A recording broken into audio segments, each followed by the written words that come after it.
Posibleng hindi na i-renew ang prangkisa ng mga kakarag-karag na jeep, bus at taxi. Base yan sa binubuong patakaran ng LTFRB. Narito ang report. May bagong patakarang pinaplansya ang Land Transportation Franchising and Regulatory Board. Yan ang nagbabawal sa pag-renew ng prangkisa ng mga bulok o sire-sirang pampublikong sasakyan. Ayon sa LTFRB, paraan ito para mapaganda ang public transportation at masigurong ligtas ang mga commuter sa kanilang biyahe.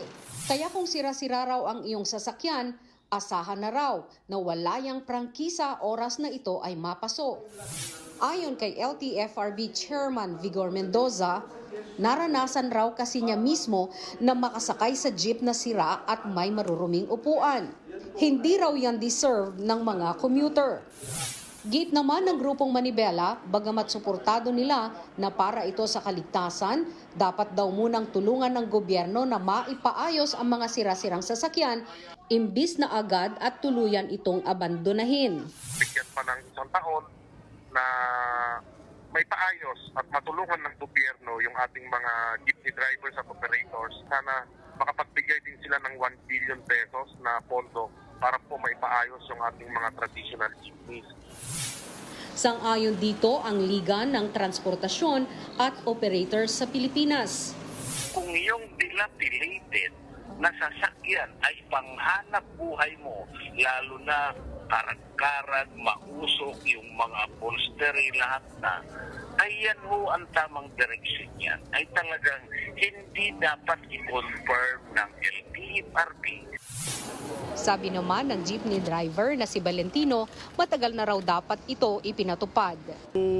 Yun ho ang ngayon ng LTO, kailangan sundin. Para na-model ho muna nila, saka ipariristro. Kung okay na sa LTO na ipare-model muna, boss, iriristro. Pero para kay Mang Edito, kung desidido sa paghihigpit ang LTFRB, dapat silang tulungan ng gobyerno sa pamalit na hanap buhay. Kung hindi nila i-renew, ibigyan nila ng magandang trabaho. Dami-daming driver, kaysa magnakaw niya, nakaw lang nila yung pundo eh. Kaya tinan nila yung taong masa kung nakakatulong o nakakagaan sa hanap buhay ng bawat isang Pilipino. Buti sila, nakakahiga sila sa masarap na higaan. Pero sa grupong Road Safety Advocates of the Philippines, hindi LTFRB, kundi ang Land Transportation Office ang may karapatang magdikta kung ligtas pa bang bumiyahe ang isang sasakyan.